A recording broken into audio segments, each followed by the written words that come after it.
ci ndaw ñi waaw ñu bàyyi ñu xel mais là actuellement on va essayer de passer à notre invité la parole parce que moom itam c'est une maman machallah mais voilà mu nar a waxtaane tey lu am solo vu que si actualité bi ñu nekk on parle beaucoup de VIH sida c'est bien beau ñu xam lan mooy VIH lan mooy nangam les modes de transmission etc etc et puis je vous rappelle son nom elle se nomme Madame Oumous Diène voilà administratrice de santé excusez-moi donc moom la ñu am tey honneur ak le privilège de la recevoir sur notre plateau mais dañ koy bàyyi tout d'abord mu daal di nuyoo rek ak mbokk téléspectateurs yi ñuy suivre à travers la Sen Jeune madame ñu ngi lay nuyu. maa ngi leen di fay merci beaucoup merci ci invitation bi. maa ngi leen di nuyu yéen ñi nekk ci plateau bi. ñu ngi lay fay bu baax techniciens yi. mais di nuyu tamit téléspectateur u Sen Jeune TV. donc c'est un plaisir ma ñëw fi. balaa ngeen may laaj dara ma ñambaasi sama wax ci wax bii ngeen doon. bien sûr bien sûr. moi je me dis que fépp la problème am. c'est vrai parce que tout simplement. lu ma sénégalais si boppam moo am problème. affaire bi ci base bi la mënoo reprocher jeunes yi bàyyi parents yi parce que nag quel que soit alpha xale buñ ko yaree lu ko metti dana am neneen nu muy comporté woo ku dul nii. c'est vrai mu jëm ci force de l'ordre tamit c'est des sénégalais. am nañ éducation de base baax na baaxul yàlla rek a xam. mais nit ki ni muy comporté woo c'est parce que noonu lañ ko façonné. quel que soit fa muy dem mu doon dirigeant ci président de la république ba ci ki gën a tuuti. dañ ko façonné rek lay raisonner lay comporté woo donc il est temps que ñu dellu ginnaaw comme tout à l'heure le monsieur mi ngi koy wax. delluwaat suñu base. surtout ça. mais ñu bañ di renvoyante la balle. kii il est responsable disons-nous que nous sommes tous responsables. c'est vrai et comme on est responsable ku nekk nag. na ku nekk dugg ruq mën a kanam. jéem a defar sa bopp. defar sa njaboot. changer sa comportement peut-être loolu dina tax mu changer. parce que nag yàlla dafa wax ne boo leen dëggee ma soppi seen dëkk yéen seen bopp da ngeen tant que changer wu leen yéen seen bopp du ma leen jàppale pour ngeen changer. c'est vrai donc il faut que ku nekk jël affaire bi ne man la. je suis responsable de la situation qui prévaut. qu'est-ce que je peux faire pour changer sama doxalin. keneen wax ko je crois que bu ñu dajaloowee Sénégal dina changer mais sinon yàlla rek a xam. voilà mu nekk lu am importance ñu mën see bàyyi xel bu baax a baax waaye itam ñu jàng ci lu bëree bëri. voilà merci beaucoup déjà si contribution boobu noonu parce que mënoon na la ci bañ a fekk.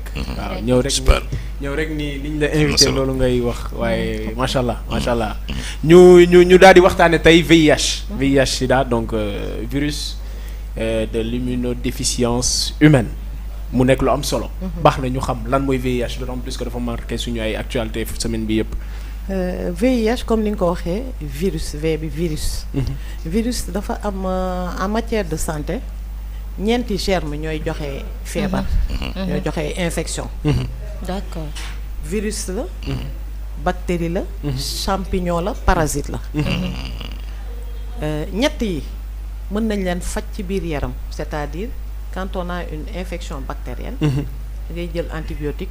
naan ko wala piqûre ko moo xam mu rey doomu jàngoro bi sa yaram. c'est vrai pareil pour parasite nga am sibiru parasite moo koy joxe ñu jox la garabu sibiru mu rey parasite bi sa yaram nga wér. champignon bi nga am problème der par exemple ñu jox la li ñuy wax antifongique nga naan ko wala nga piqûre ko mu rey doomu jàngoro bi sa yaram. virus nag beneen affaire la. ndax virus dafa am jikko boo xam ne. bu duggee ci yaramu nit ki déjà. dafay ñëw rek daal di bokk. niru ak yaram bi ba nga xam ne boo jëlee garab pour rey ko da ngay reyaale les cellules. yi nga xam ne dara jotu leen donc nit ki ngay rey. donc virus liy xeex ak moom mooy immunité bu dëgër bi ngay wax. anticorps su ma juumul. anticorps yoo xam ne. si yaram bi moo koy produire. xam nga yële dañuy ñëw jàppale ko. mais virus moom mooy ci boppam ak constitution nit ki. ak dëgëraayam moom moo mën a defar ay anticorps yoo xam ne mooy xeex virus bi rey ko. vous voyez la différence. boo leen gisee ñuy def di vacciner nit ñi en général c'est des maladies yu bëri yi nga xam ne virus moo koy joxe. dañuy vacciner nit ki pour mu développer ay anticorps yu mën a xeex virus boobu. donc virus du sida VIH moom li muy def ci yaram mooy dafa mel ni tey nga tabax sa kër tabax ba mu rafet def ci fenêtre yu dëgër def ci yëpp sécurité yëpp ba foog na yaa ci nekk virus bi bu ñëwee dafay mel ni sàcc boo xam ne bu ñëwee du sàcc télé yeeg xaalis beeg yooyu day ñëw dajji buntu dajji palanteer dajji lépp dem yoonam bu ko defee lu ñëw dugg porte ouverte sàcc yi nag mën a dugg nag ci sàcc nag mooy les maladies li ñuy wax opportunistes yi ñëw donc pour comprendre que VIH c'est pas une maladie en soi mais dafay baisser immunité liy jàppale nit ki pour mu yaramam mu mën a xeex ak feebar yi loolu lay ñëw soldat yooyu lay ñëw faagaagal mu mel ni lu doy waar immunité baissé maladie bu nekk mën na la dugg maanaam daf lay fragiliser exemple bi gën a sax bi gën a jege mu ngi mel ni ordinateur tey jii nii da nga koy yore bu normal waaw wala portable sax moo am virus bu ko defee cheval yi ñëw lu ne ñëw day ibbi comme li nga doon wax ibbi fenêtre yi ibbi et cetera porte ouverte aux infections mais c'est bien aussi ñu xam moyen de transmission yi bu ko defee comme ni ñu koy waxee virus bi dafay nekk ci li ñuy wax les liquides biologiques boo déggee liquide biologique surtout mooy les sécrétions vaginales sécrétions rectale le sang le lait maternel ci yooyu sécrétion yooyu ci lay jaar donc fu mu nekk transmission bi kañ lay doon kon voie sexuelle lay doon wala voie sanguine wala li ñuy wax transmission mère enfant voie sanguine nag mën wala kii objet tranchant je pense waaw foofu mooy voie sanguine voie sanguine ok parce que ji nga nag virus bi li muy virulent bu génnee à l'air libre rek dafay dee mais pour transmission bi am nga dagg léegi fekk da nga am doomu jàngoro bi am keneen dagg rek directement balaa virus bi kii mën na jaar loolu c'est par voie sanguine ak ay transfusion loolu mais fii heureusement transfusion dañuy saytu deret bi ba nga xam ne balaa ñu lay defal transfusion ku ko soxla dinañ seet ba du am doomu jàngoro dinañ seet même yeneen doomu jàngoro yi mais bu voie sanguine yooyu wala les usagers de drogue nga xam ne dañuy partager seen seringue yi ñuy piqué woo foofu lay jaar par le sang sinon par voie sexuelle moo xam rapport normaux wala rapport anal parce que voilà donc foofu mën na fa jaar pour wàlla nit ki sinon jigéen bi nga xam ne dafa ëmb am VIH mën na ko wàll doomam bu mu ko ëmbee wala buy wasin di jaar tractus vaginal avec les sécrétions vaginales wala bu koy nàmpal parce que nee naa leen ci sécrétion meew bi tamit virus bi dafay am bu dul yooyu voie yi ñuy wax yëpp bokk lekk bokk tëdd bokk serviette tout ça du wàll. mais c'est que li ma ko bëgg a laaj quoi. bon c'est-à-dire que virus bi day dugg léegi def mutation ou bien day xaar tuuti soog a def mutation. bu ñëwee bu dugg ci fi ñuy wax ci CD4 yi nga xam ne mooy gën a protéger nit foofu lay dem parce que il faut mu àgg ba foofu pour mën a commencer développer wu. mais à peu près ñaata temps lay def pour àgg foofu. mën na def ci moom quelques mois wala quelques jours. ça dépend ci immunité nit ki. xam nga nit ki bu dee dafa am sam immunité am dafa déjà faible parce que immunité li koy affaiblir yomb stress rek dafay baisser immunité donc ça dépend ci nit ki mais en général par exemple ku am première exposition mën na toog ba 1 mois 2 mois muy commencer manifester wu moo tax ñuy wax ne prophylaxie post exposition rek mais dans les 48 heures ñu gaawantu comme quelqu'un qui subit un viol par exemple ki ko violé am VIH sida ñu gaawantu jox ko traitement dans les 48 heures mu commencer traitement pour mën a dindi loolu si la personne est séropositive mais durée bi moom ça dépend ci immunité nit ki waaw te dafa am ñaari sorte vous le savez VIH1 VIH2 VIH2 moo gën a heureusement moo fi ëpp Sénégal mais moo gën a néew doole que VIH1 waaw heureusement pour ñun foofu au moins moo fi gën a donc à peu près y a combien de VIH? 2 yooyu ok VIH1 ak VIH2 ok d'accord mais VIH2 moo ëpp Sénégal bien que am na ñoo xam ne dañuy am ñaar yëpp parce que multiplicité lan mooy seen différence affaire yooyu lan lay gën a gaaw a rey gën a gaaw a kii 2 bi 1 bi moo gën a d'accord gaaw a rey moo gën a virulent 2 bi moo yemamaay bien que 2 bi mooy boo koy door a am mais nan nga koy xamee si ñi wane ni que yow da nga am les symptômes waaw les premiers symptômes dafa mel ni ku grippe rek grippe sa yaram di kii sa articulation yi xam nga yu sew-sewaan yooyu léeg-léeg ngay am ay petite kii dermatose yu ndawaan affaire yooyu en général doo xalaat sax loolu doo xalaat ne da nga naan dama grippé mais phase boobu la ñuy wax primo infection du yàgg peut-être mu dem 1 mois 2 mois am sëqat boo xam ne une toux sèche di sëqat 100% naan waa man li may dal lan laa poussière la ak nangam or mi boobu mi ngi def primo infection après mën na toog nag pendant des années li ñuy wax phase asymptomatique mën na toog 10 ans du yëg dara sa yaram normal yaa ngi dem fekk na moom mi ngi multiplier bu kii bu nga jékki-jékki rek nag commencé présenter ay yenn feebar biir yu daw yu doo comprendre dermatose yi génn picc yi sa yaram bi yoo xam ne boo demee en général ak baisse de poids bien sûr ñu maigrir bu ñu xoolee en général ngay xam ne yaa ngi ci bu ñu deful attention nag foofu ci lay dem li ñuy wax phase sida phase sida moom c'est la maladie parce que phase yi yëpp mën nañ ko gaaw stoppé ko mais phase sida en général bu ci nit ci àggee fekk deful woon benn traitement moo ko mën a mais c'est que ci traitement bi laa bëgg a taxaw est-ce que y a des médicaments de dernière génération yoo xam te ne dina gaaw pour mën a dindi virus bi si nit ki oh oui ñi ñuy wax je ne sais pas am nañ wala amuñu ne serait-ce que ñu gis leen nii xam ne c'est des PV-VIH des personnes vivant avec le VIH ça veut dire que am na garab bu ñuy jël parce que ku jëlul traitement bi boo ko xoolee rek da nga koy xam déjà nit sax dina njot waaye kii lan moo ko dal parce que dina faciès sam dina changer dina kii ba nga ne kii ni mu mel ni am na lu ko dal or am na fi ñu fi nekk depuis des années am que te feeñul fenn ci ñoom parce que justement traitement bu très efficace léegi la ñu am dañuy dem ba li ñuy wax di nga dem defi ji analyse ñu ne charge virale indétectable ñooñu moo tax léegi ñuy sëy di am ay doom ak yooyu parce que justement le traitement est là pour mën a jàppale nit ki avant amuñu ko woon moo tax nit ñi daan gaaw a dee mais léegi VIH sida dafa mel ni ko am diabète wala tension il suffit de suivre son traitement respecter lekk bu ni mu war cette hygiéno-diététique bi ñu kii yooyu yëpp boo ko defee après tu peux vivre ba yàlla xam ba mais maman xam nga dama dégg say wax nga ne sëy am na ñoo xam mën nañu continuer di sëy bay am doom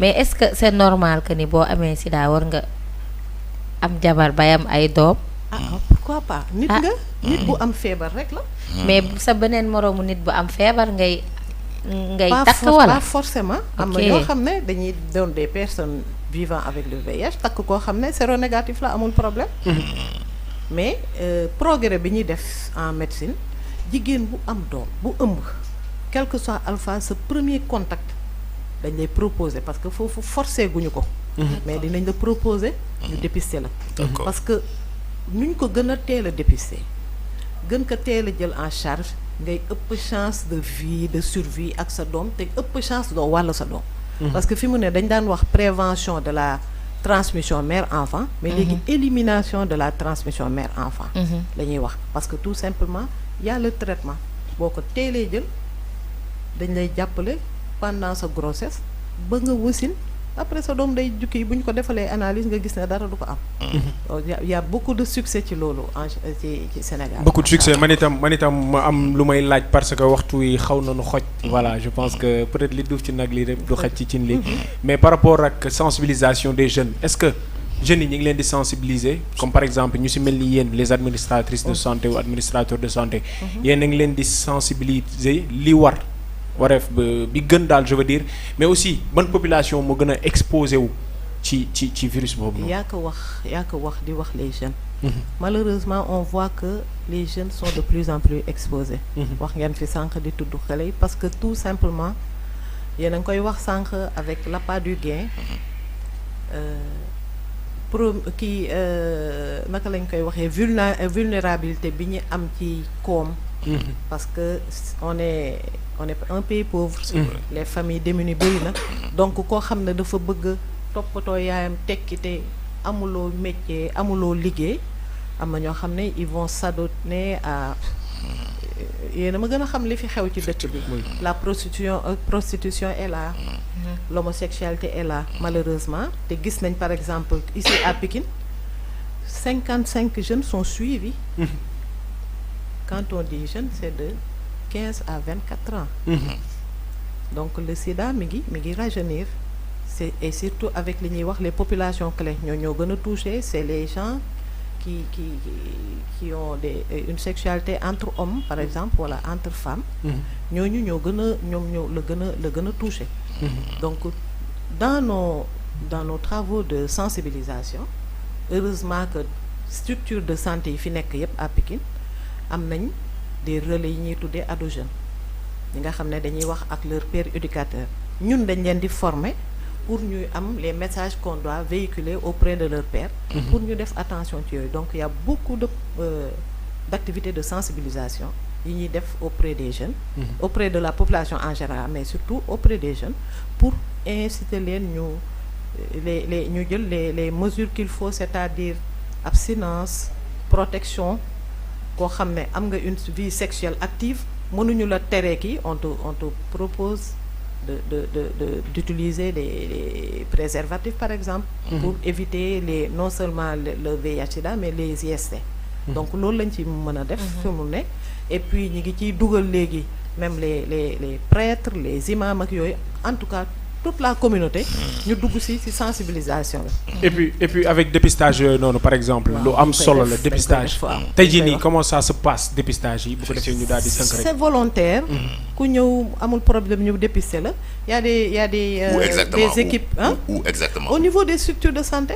foo dem rek mën nañ la kii wala au centre de santé wala am na sax des équipes yoo xam ne léeg-léeg ñu génn def des activités de dépistage sur le terrain. yooyu yëpp on est ouvert. ku ñëw ñu dépister la jox la conseil ak yooyu donc y a pas de problème en ce kii là. incha allah bu fekkee itam am nga conseil boo bëgg a jox jeunes yi wala notamment ñi nga xamante ni ñi ngi suivre lan lay nekk. delluwaat sànq ci conseil yi ngeen doon wax. les valeurs gëm sa bopp. mais gëm sa bopp nag sa parent moo la koy inculquer. xale mënul tëb rek xam lépp ci àddina. donc il faut que accompagnement xale yi di leen accompagner di waxtaan ak ñoom bañ a am tabou. Parce que en matière de religion en matière de santé warul am tabou. Affaire bi da nga koy duut baaraam ne lii la. C'est vrai. Faut pas tourner autour du pot. Faut pas utiliser d'autres langages nit ki du comprendre. Il faut aller droit au but. Bien sûr doo ko waxee de manière insolente mais da nga koy wax mu xam ne lii la. Bu boobaa dina comprendre pour mën a jël boppam en charge. Il faut que xale ñu dellu si loolu. gëm seen bopp comme ni nga ko waxee. xam ne poyetu àddina jarul yenn yi. de c'est vrai de. tôt ou tard bu yàlla waxee sa wërsëg di nga ko lekk balaa ngay génn àddina. donc jarul yàkkamti. ni ñu koy waxee yoonu ndaw du gaaw ndànk-ndànk mooy jàpp golo ci ñaay. donc ñu def ndànk xaalis jaru ko gëm sa bopp. liggéey di nga am loo xam ne dina sax bett parce que yàlla daf lay jàppale. parce que boo defee effort rek yàlla daf lay jàppale. yàlla daf lay jàppale mu nekk lu am importance conseil de maman de mère. mais aussi d'administratrice de santé. waaw ça a été un plaisir dalal la suñu plateau. xam naa ni bëggoon nañu waxtaan lu bëree bëri waaye temps bi rek moo na xaw a xoj. mais incha allah di nga fi dellu si bu ko defee ñu gën a yaatal bu soobee yàlla peut-être ci beneen émission. mais actuellement dañu lay bàyyi nga daal di tàggatoo rek. waaw merci beaucoup di leen remercier toujours. di wax rek ne xale yi man je me considère comme une jeune sama photo profil boo ko gisee dama ne je ne suis pas vieille je suis une adolescente recyclée. bien sûr donc maa xale yi ñoo far. donc man ça me fait plaisir may ànd ak ñoom ñu leen di accompagner. donc di leen wax rek ne on est là on est ouvert conseil ci lépp loo xam ne mën na jàppale jeune dans sa santé en général. et dans sa vie. Parce que on fait aussi santé mentale donc on est là pour xale yi daal. donc nos portes sont ouvertes au niveau du centre de santé du district de Pikine donc loolu laa leen di wax daal ñu jàppoo bu ko defee seen avenir dëgër ngeen mun ñu wuutu ci dëkk bi incha allah. jërëjëf incha allah ça a été un plaisir yow itam Vito dañu lay bàyyi nga daal di tàggatoo. waaw voilà merci li may tàggatoo.